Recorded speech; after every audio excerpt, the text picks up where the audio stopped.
अंग्रेजी लिखते समय या बोलते समय कई बार आप लोग दुविधा में पड़ जाते होंगे, कंफ्यूज हो जाते होंगे कि आखिर हम सन के लिए ही का प्रयोग करें या सी का प्रयोग करें या इट का प्रयोग करें। मून के लिए, चंद्रमा के लिए हम ही का प्रयोग करें, सी का प्रयोग करें या इट का प्रयोग करें। कई बार तो आप फॉक्स मीन्स लोमड़ी, और हम उसे हिंदी में लोमड़ी को स्त्रीलिंग में ही यूज़ करते हैं, और उसके लिए हम प्रायः सी का प्रयोग कर लेते हैं, हर का प्रयोग कर लेते हैं। कई बार कन्फ्यूज़न हो जाता है। इन्हीं सारे कन्फ्यूजन्स को क्लियर करने के लिए मैं आपके लिए एक वीडियो लेकर आया हूं, जिसमें हम जेंडर पढ़ेंगे। जेंडर को हम बहुत अंदर से, बहुत ज़्यादा गहराई पर जाकर हम उसको देखेंगे कि आखिर ये जेंडर होता क्या है। सबसे पहले तो हम जानेंगे कि ये जेंडर होता क्या है, कितने प्रकार के होते हैं, हिंदी में कितने प्रकार के होते हैं, इंग्लिश में कितने प्रकार के होते हैं।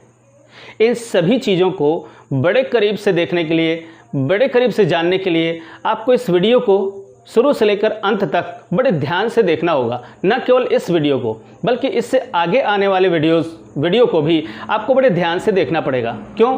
क्योंकि उसी आगे वाले वीडियो में जाकर के हम बहुत छोटी ऐसी बातें सीखेंगे जो वास्तव में न केवल किसी भी अंग्रेजी बोलने वाले के लिए, अंग्रेजी लिखने वाले के लिए, बल्कि उन सभी स्टूडेंट्स के लिए भी जो कॉम्पिटिटिव एग्जाम्स की तैयारी करते हैं, वहाँ पर भी उनसे वो ऐसे ढेर सारे प्रश्न पूछे जाते हैं जो मैं इस वीडियो में और अगले वीडियो में बताने जा रहा हूँ। तो चलिए शुरू करते हैं।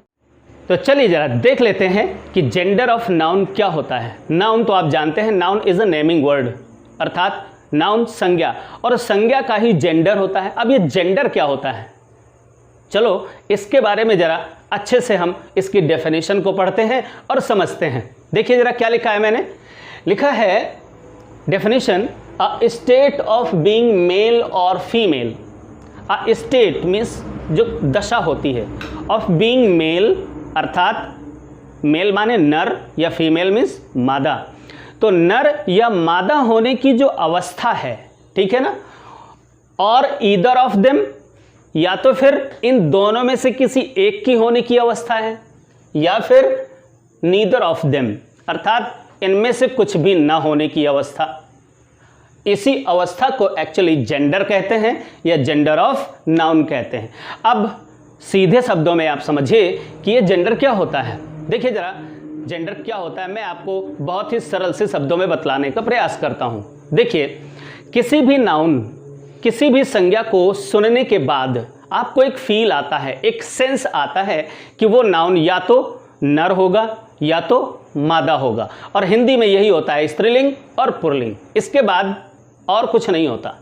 लेकिन इंग्लिश में उससे भी आगे कहानी जाती है, और उससे कहानी क्या है कि फिर एक और जेंडर होता है जिसमें ना तो नर होते हैं और ना ही मादा होते हैं। यानी हम कोई भी ऐसा नाउन होगा, जैसे ऑनेस्टी उठा लीजिए, ऑनेस्टी एक नाउन है।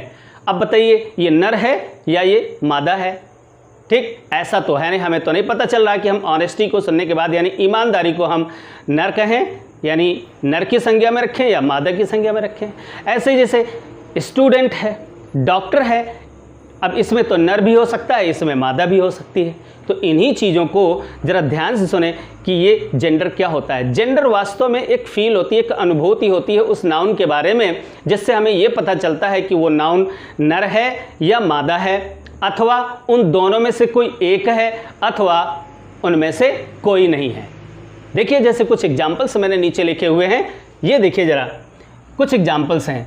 जैसे बॉय, अगर हम पढ़ते हैं boy, man, father, ox, king, और जैसे ही इन सारे शब्दों को हम पढ़ते हैं तो आपको पता चलेगा बॉय लड़का, मैन आदमी, फादर पिता, ऑक्स बैल, किंग राजा। और इन शब्दों को जैसे ही हम पढ़ते हैं तो हमें ये पता चल जाता है कि ये नर जाति के लोग हैं, इतना आपको मालूम पड़ जाता है।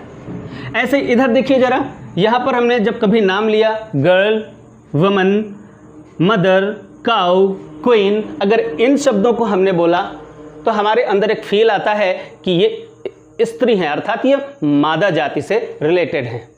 लेकिन यहाँ पर देखिए ज़रा, teacher, doctor, friend, student, guest, अगर ये सारे शब्द आ जाते हैं, एक्चुअली है ये भी नाउंस, नाउंस ये भी हैं, ये भी हैं और ये भी हैं, ये भी नाउंस ही हैं, लेकिन ज़रा इनको देखकर आप सोचिए और बताइए कि क्या ये नर, ये टीचर, क्या कोई नर ही हो सकता है? नहीं, नर भी हो सकता है और मादा भी हो सकती है, अर्थात स्त्री भी हो सकता है और पुरुष भी हो सकता है। ओके, डॉक्टर, डॉक्टर कोई भी स्त्री या पुरुष में से कोई भी हो सकता है। फ्रेंड हमारा कोई भी हो सकता है, वो लड़का हो सकता है, लड़की हो सकती है। स्टूडेंट कोई भी हो सकता है, लड़का या लड़की। गेस्ट मेहमान, मेहमान तो कोई भी हो सकता है, पुरुष हो सकता है, स्त्री हो सकती है, बच्चे हो सकते हैं, सभी लोग हो सकते हैं गेस्ट में। अच्छा, तो इनसे हमें पता ही नहीं चलता है, इनमें से हमें यह पता चलता है कि वास्तव में ये कुछ भी हो सकते हैं, ये नर भी हो सकते हैं और ये मादा भी हो सकते हैं। बट यहाँ पर जरा देखिए, इनके लिए हम क्या, पेन, बुक, चेयर, अब इनको देखकर ये भी नाउंस ही है। क्या इनको देखकर या इनको सुनकर हमें ऐसा लगता है कि ये नर या मादा में से कोई एक हो सकता है? जी नहीं, ये नर और मादा में से कुछ नहीं है, ना तो ये नर है और ना ही ये मादा है। तो इस प्रकार से हम देखते हैं कि इंग्लिश में 4 प्रकार के जेंडर्स होते हैं, 4 माने 4 प्रकार के, और वो जेंडर्स अब हम डिटेल में जाकर पढ़ने जा रहे हैं, बहुत अच्छे से सुनिएगा।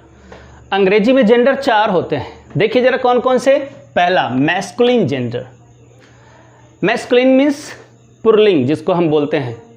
आइए पढ़ते हैं जरा उसकी डेफिनेशन क्या है। Nouns denoting male creatures are of the masculine genders, अर्थात वे नाउन्स जो मेल क्रीचर्स को डिनोट करते हैं, अर्थात ऐसी संज्ञाएं जो मेल्स माने नर प्रजाति को प्रकट करती हैं, ऐसे सारी की सारी संज्ञाएं इनफैक्ट क्या होती हैं, मैस्कुलिन जेंडर अर्थात पुल्लिंग में।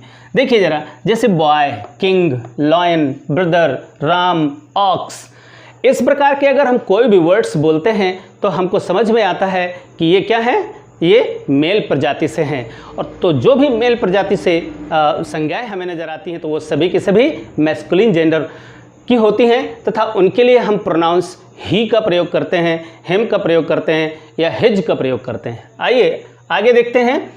दूसरा है फेमिनिन जेंडर, इसी को फेमिनाइन भी बोल देते हैं, कुछ लोग फेमिनाइन बोलते हैं, कुछ लोग फेमिनिन भी बोलते हैं। सो देखिए जरा, फेमिनिन जेंडर, स्त्रीलिंग, हम इसे हिंदी में जानते हैं स्त्रीलिंग। देखिए जरा, नाउन्स डिनोटिंग फीमेल क्रीचर्स, वे नाउन्स जो फीमेल क्रीचर्स को डिनोट करते हैं। फीमेल क्रीचर्स माने जो मादा जाति के, जो क्रीचर्स माने प्राणी, तो मादा जाति के प्राणियों को डिनोट करने वाले जितने भी नाउन्स होते हैं वो सभी के सभी फेमिनिन जेंडर बोले जाते हैं, यानी स्त्रीलिंग। और स्त्रीलिंग के लिए हम क्या करते हैं, सी का प्रयोग करते हैं, हर का प्रयोग करते हैं और हर का प्रयोग करते हैं पॉजेसिव केस में भी। आगे देखते हैं, फॉर एग्जाम्पल देख लीजिए, queen, mother, sister, Sita, lioness, cow, all these are the words nouns which suggest us, जो हमें समझाते हैं या बताते हैं कि वास्तव में ये क्या है, ये मादा जाति से हैं। ओके, तो ये स्त्रीलिंग हो गए।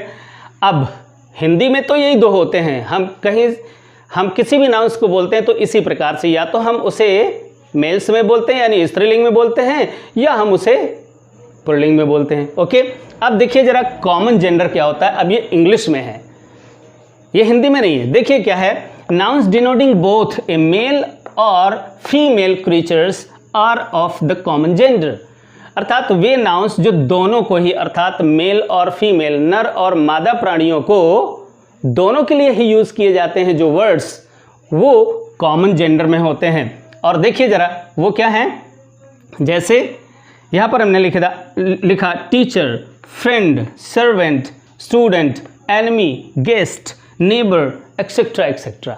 ये सारे के सारे जो वर्ड्स हैं ये सभी कॉमन जेंडर में आते हैं। ऑलराइट, सो ये 3 प्रकार के जेंडर यहाँ पर हैं। कॉमन माने ये दोनों ही, ये वास्तव में टीचर कोई भी हो सकता है, स्त्री पुरुष कोई भी हो सकता है, फ्रेंड वो स्त्री पुरुष कुछ भी हो सकता है, सर्वेंट, स्टूडेंट, एनिमी, एनिमी में भी स्त्री या पुरुष कोई भी हो सकता है, गेस्ट में भी, नेबर, पड़ोसी, नेबर मीन्स पड़ोसी, और वो स्त्री पुरुष दोनों के लिए ही यूज़ किया जाता है, तो इसलिए इन्हें कॉमन जेंडर कहा जाता है। अब अगली स्लाइड में हम देख लेते हैं न्यूट्रल जेंडर क्या होता है। चौथा जेंडर है न्यूटर जेंडर। नपुंसक लिंग इसे हम हिंदी में बोल देते हैं। ओके, देखते हैं जरा क्या है इसकी definition. A noun denoting a thing, एक ऐसी संज्ञा जो किसी एक ऐसी चीज़ की ओर इशारा करती है जो ना तो नाइदर एज ए मेल, जो कि ना तो मेल है अर्थात ना ही वो नर जाति से है, नॉर एज अ फीमेल, और ना ही वो मादा जाति से है। ओके, तो ऐसे किसी जो जेंडर को कहते हैं is of the neutral gender, अर्थात ऐसा जो नाउन ना तो ये बताता है कि वो मेल है और ना ही ये बताता है कि वह फीमेल है, उसको हम न्यूट्रल जेंडर बोलते हैं। ओके, जैसे कुछ एग्जाम्पल्स नीचे दिए हुए हैं। बुक, अब आप नहीं कह सकते ये book, pen, wood, oil, honesty. Wood means लकड़ी, ओके, ऑयल मीन्स तेल, ऑनेस्टी ईमानदारी, ब्यूटी सौंदर्य, क्लास कक्षा, हर्ड पशुओं का समूह, क्रो कौवा, एंट चींटी, बेबी या इन्फेंट नवजात शिशु, ये सभी के सभी न्यूट्रल जेंडर के अंतर्गत आते हैं। लेकिन यहाँ पर एक बात यह है कि बेबी, इन्फेंट, इनको हम न्यूट्रल जेंडर में क्यों रखते हैं। अब अभी आपके सामने एक क्वेश्चन ज़रूर दिमाग में आ रहा होगा, सर ये क्रो तो कहीं ना कहीं ये तो मेल होगा या फीमेल होगा, ये एंट ये कहीं ना कहीं मेल होगी या फीमेल होगी, बेबी बच्चा, ठीक है, बच्चा कहने से नहीं पता चलता कि वो मेल है या फीमेल है। इसी प्रकार से इन्फेंट शिशु होगा तो कोई ना कोई, तो इनको कॉमन जेंडर के अंतर्गत क्यों नहीं रखा जाता है।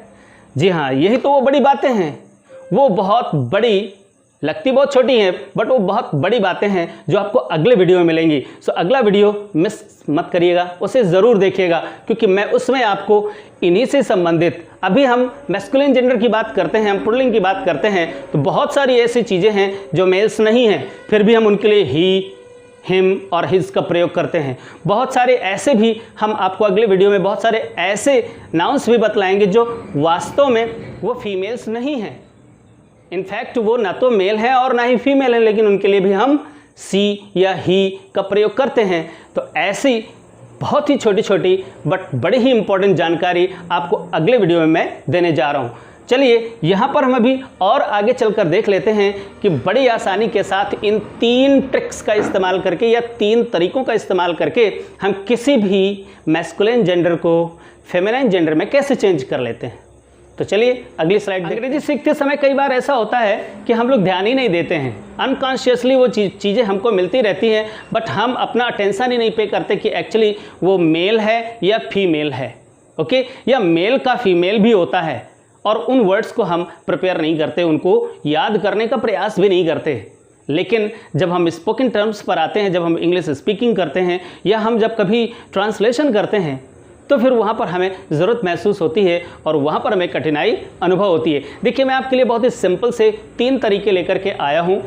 यदि आप किसी भी मैस्कुलिन जेंडर को फेमिनाइन जेंडर में चेंज करना चाहें तो इन 3 वेज का प्रयोग करके बड़ी आसानी के साथ में आप किसी भी मैस्कुलिन जेंडर को फेमिनिन में या फेमिनिन जेंडर को आप मैस्कुलिन जेंडर में चेंज कर सकते हैं। तो चलिए ज़रा पहला तरीका क्या है देखिए ज़रा।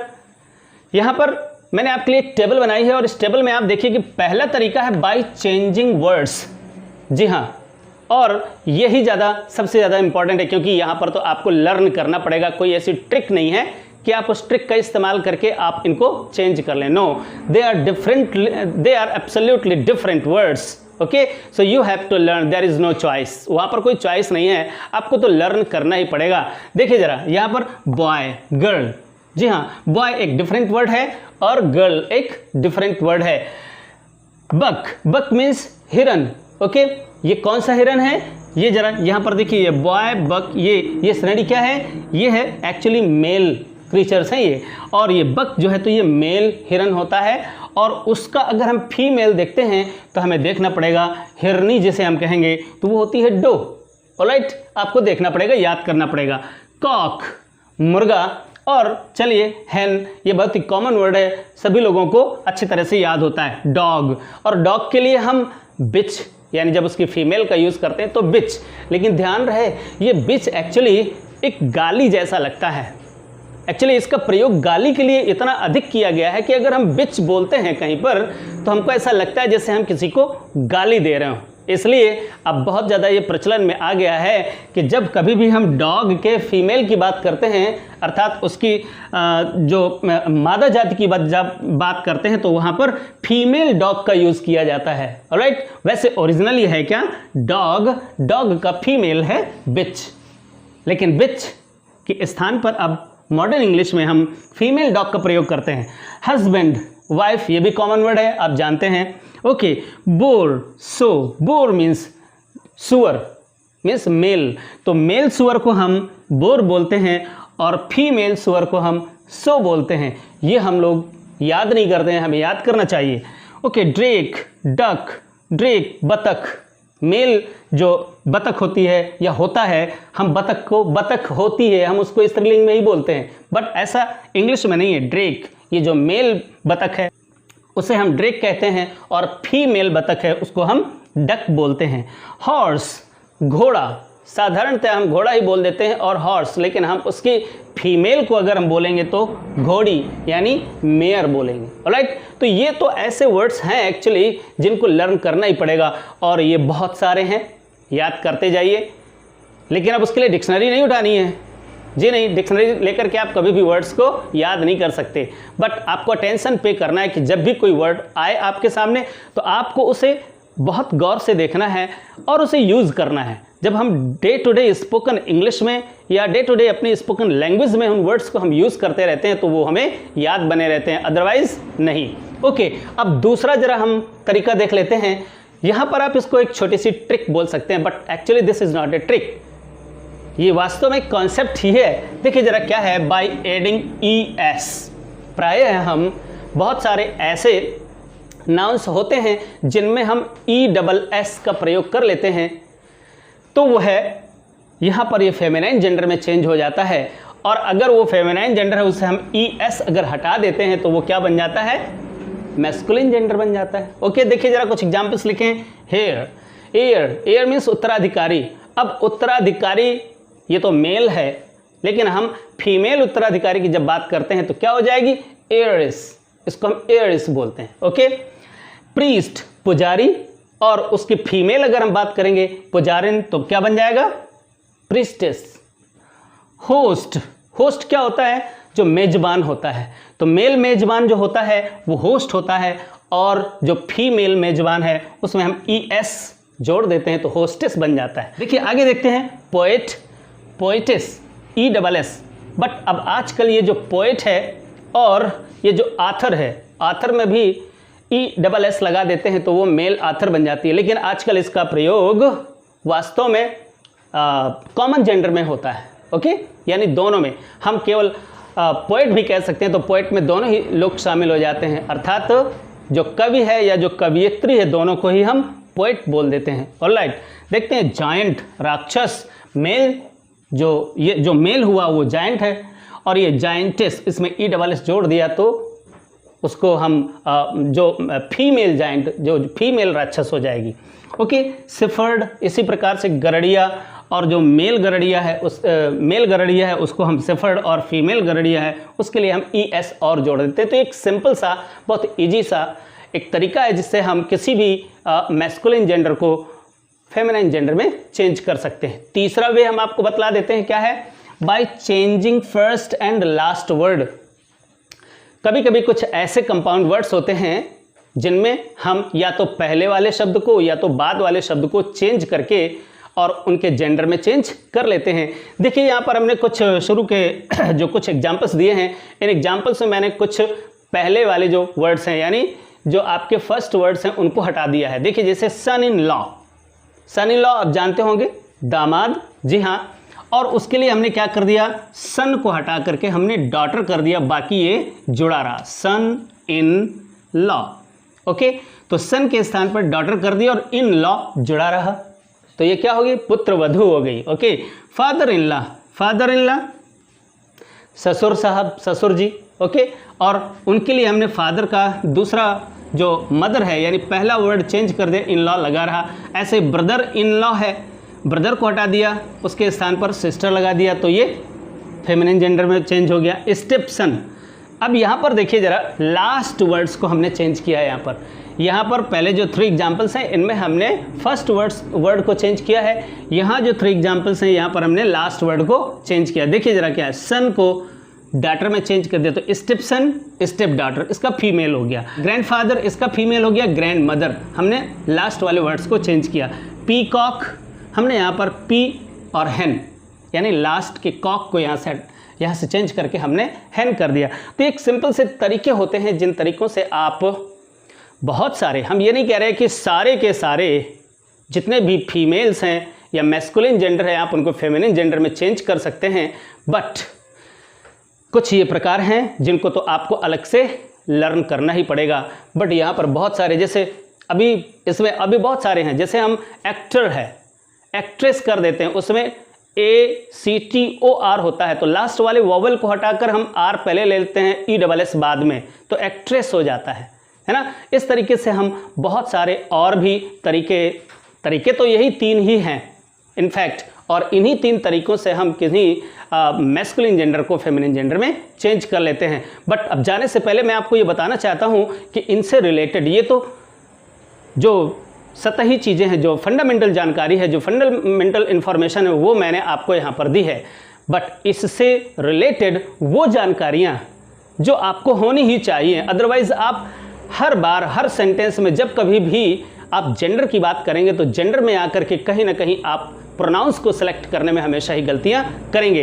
इसलिए इसको अधूरा नहीं छोड़ना है आपको किसी को। इसका सेकंड पार्ट मैं जल्दी ही लेकर के आपके सामने प्रस्तुत होऊंगा। उसमें वास्तव में वो छुपी हुई बड़ी बातें जो आपको इंग्लिश स्पीकिंग में, इंग्लिश ट्रांसलेशन में और साथ ही साथ कॉम्पिटिटिव एग्जाम्स में बहुत ज़्यादा हेल्पफुल होंगी, ये मेरा विश्वास है। मैं जाने से पहले आप सभी को कहना चाहता हूं कि अगर ये वीडियो आपको पसंद आया है तो मेरे चैनल को सब्सक्राइब करिए, उसमें बेल आइकॉन को दबाइए, ऑल सेलेक्ट करिए और अपने सभी मित्रों को इसे खूब शेयर भी करिए ताकि दूर दूर के गांव क्षेत्र में रहने वाले बच्चों को भी इस सब का फ़ायदा मिल सके। Thank you.